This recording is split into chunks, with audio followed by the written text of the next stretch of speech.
Krościckie tłuste lata XVI wieku nie oznaczają, że krościcanie zyli się wtedy jak mady w szpeku. Warunki życiowe nie były lekkie. Ciężko robota, kans opłat podatków, brak medycyny, wysoka umieralność. Mimo tego Krościce w tym czasie na przestrzeni 3-4 pokoleń podwoiły się.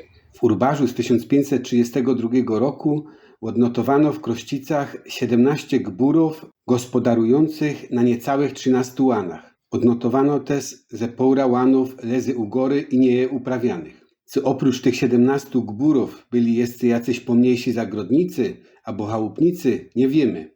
Ale jak byli, to nie było ich więcej, niż by to szło na palcach jednej ręki policzyć. W Urbarzu z 1566 roku wymieniono 33 gburów, 5 zagrodników i jednego hausgenosse, co mieszkał w domecku postawione na gospodarstwie sołtysa. Za 34 lata liczba gburów wzrosła z 17 do 33.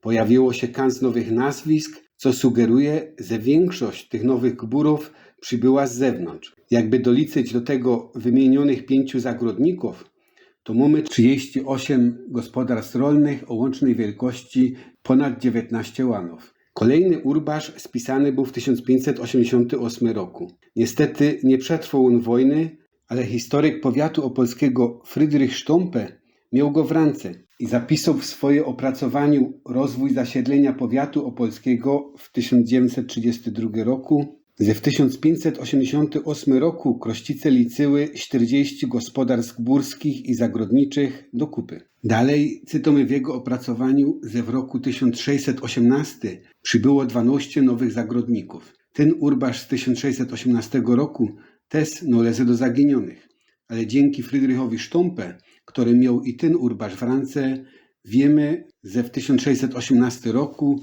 Krościce składały się z 52 gospodarstw rolnych. Podsumowując, w 1532 roku mieliśmy 17 gburów, 86 lat później mamy 52 gburów i zagrodników. Liczba gospodarstw co najmniej podwoiła się.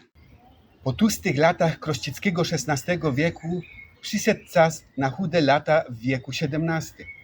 Wojna 30-letnią, gwałty i mordy na ludności cywilnej, plądrowane przez żołnierzy i zbójów zapasy na życie i zwierzyna domową. Bieda, głód, ucieczka. Dżuma i inne zarazy roznoszone przez goniących i uciekających. Ja, das war natürlich ein sehr trauriges Jahrhundert, ein sehr schreckliches Jahrhundert für die Menschen. Der 30-jährige Krieg, der tobte ja hier im Deutschen Reich im Wesentlichen. Und auch Schlesien ist davon stark in Mitleidenschaft gezogen worden, wobei es wenig Unterschied machte, ob nun die dem Landesherrn feindlichen Armeen oder die befreundeten Armeen durch Schlesien zogen. Es war eine Belastung, egal welcher Art Soldaten dort waren. Es war mit großen Gefahren für die Bevölkerung verbunden. Die Soldaten haben da schon sehr übel gehaust. Sie haben zum Teil die Bevölkerung auch umgebracht. Wojna 30-letnia, trwająca od roku 1618 do 1648, spowodowała na Opolszczyźnie straty w ludności osiadłej rzędu 33%. Możemy wyjść z założenia, że nie inaczej było w Krościcach. Also da haben wir mit die schrecklichste Zeit. Es dauerte vielfach Jahrzehnte, bis sich das wieder erholt hat, bis die Bevölkerung wieder auf dem Vorkriegsniveau war.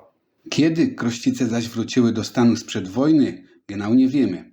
Ale w archiwum w Pradze jest dokument z roku 1688, z którego możemy wyczytać, że 40 lat po zakończeniu tej wojny w Krościcach wszystkie 34 gospodarstwa gburskie były zamieszkane, a liczba zagrodników, chałupników i rzemieślników razy wziętych wynosiła 33. Jak to możliwe, że w tak krótkim czasie Krościce liczyły więcej rodzin niż 70 lat prędzej, zanim zaczęła się wojna, zarazy i mordy? Naja, seit dem Kriegsende 1648 waren eben schon 40 Jahre vergangen. Und das war eine Zeit, wo sich dann doch einiges entwickeln konnte, wo Leute hinzugezogen worden sind, wo sich vielleicht auch die örtlich eingesessene Bevölkerung etwas vermehrt hat.